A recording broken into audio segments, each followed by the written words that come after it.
Rehabilitating terrorists cannot at whatever level of influence be encouraged. What if the person who helped destroy your community was later offered rehabilitation instead of spending decades behind bars? So as far as I'm concerned, I don't want us to reinforce this double jeopardy for poor Nigerians, helpless Nigerians, whose loved ones are in the bush, in the dungeon. That is the controversy surrounding Nigeria's Operation Safe Corridor, a government deradicalization and reintegration program for former Boko Haram members. Supporters argue it encourages defections and weakens insurgent groups. Critics say it insults victims, rewards violence, and undermines justice. As public outrage grows and some lawmakers call for a tougher approach to terrorism, one question remains: is Operation Safe Corridor a necessary security strategy, or has Nigeria sacrificed justice in the name of peace? Let's uncover the story. But before I continue, like and subscribe to our YouTube channel.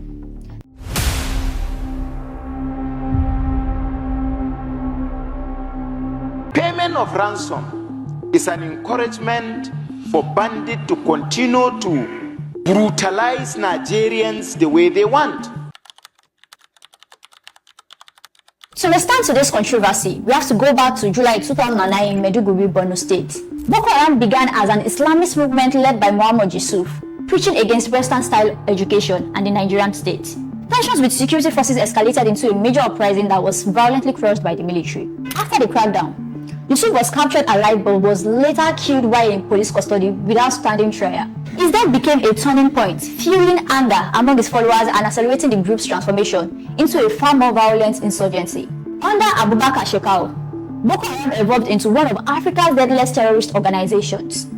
The group carried out devastating attacks, including the 2011 bombing of the UN headquarters in Abuja and the 2014 abduction of the Chibok schoolgirls.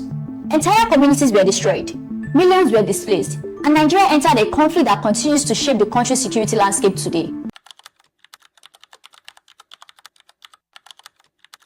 President Muhammadu Buhari, a retired military general, assumed power, promising to crush the insurgency within months. But by late 2015, the defense chiefs delivered a grim reality check to the presidential villa.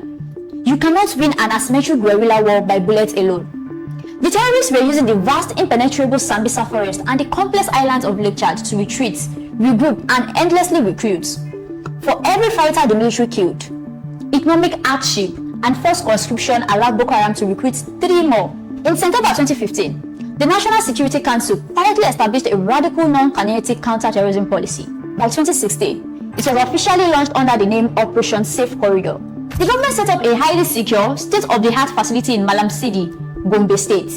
The official objective sounded beautiful on paper: to provide a safe exit track for low-risk repentant insurgents. The government argued that many of these fighters were young boys forced into group at gunpoint, or starving farmers who joined just to feed their families. The program offered them a 6-month curriculum featuring intense psychological counseling, deep religious reorientation to disconstruct extremist ideologies, civic education, and comprehensive vocational training in carpentry, tailoring, and modern agribusiness. Upon graduation, these ex-combatants would swear a solemn oath of allegiance to the Federal Republic of Nigeria, receive a financial starter pack, and be reintegrated back into the society. Since 2016, over 2,600 former terrorists have graduated from this facility. But this is exactly where the official story stops and where the dark reality begins.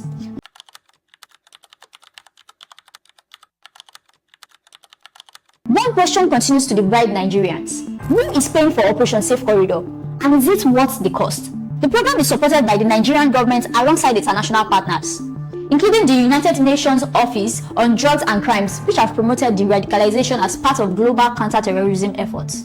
Similar reintegration models have been used in countries facing insurgencies, though each operates under different circumstances. Supporters argue that the program encourages defections, saves military resources, and provides valuable intelligence from former fighters. Critics, however, question whether scarce public funds should be spent rehabilitating ex-insurgents while many victims of terrorism still struggle to rebuild their lives.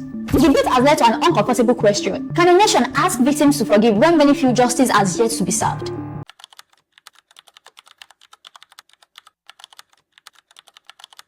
This brings us directly to the explosive breaking point of July 2026. The security situation in Nigeria has degenerated far beyond the northeast. Insurgency has morphed into rampant banditry, mass highway kidnappings, and coordinated attacks across the country. In early July, A wave of high-profile assassinations, including the targeted killing of retired military personnel like Major General Rabe Abubakar, sent shockwaves through the capital city of Abuja. The public hunger reached a boiling point, and for the first time in 10 years, the political class snapped.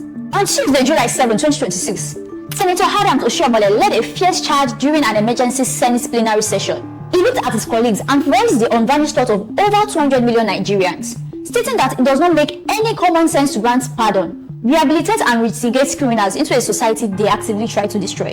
The very next day, on Wednesday, July 8, 2026, the rebellion spread to the lower house. The chairman of the House Committee on Navy, Yusuf Gagde, stood up and delivered a scathing, emotional speech.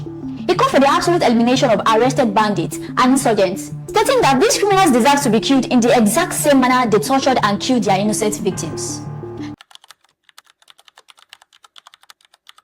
To make matters worse, there is a terrifying operational failure that the government tried to hide for years. Intelligence tracking organizations have revealed a massive flaw in the reintegration stage. The local communities completely refuse to accept these men back. When a repentant terrorist is released into a village in Borno or Yobe State, the local residents will remember the slaughter of their relatives. Look at them with intense hatred and fear. Because of this severe social stigma and absolute rejection, a growing number of surrendered fighters are completely bypassing the official military channels. They are quietly blending into local markets and urban centers under assumed identities. This has sparked an acute panic across regional populations. Security experts warn that these unmonitored individuals are operating as deep cover espionage agents for active terrorist cells, mapping out military checkpoints, identifying wealthy individuals for kidnappings, and funneling supplies back into the bush.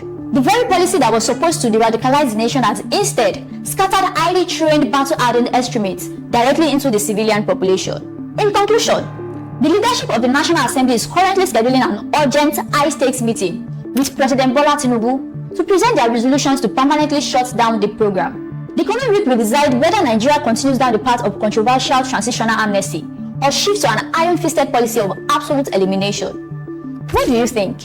Is the Operation Safe Corridor a necessary evil needed to break the enemy's manpower from the inside?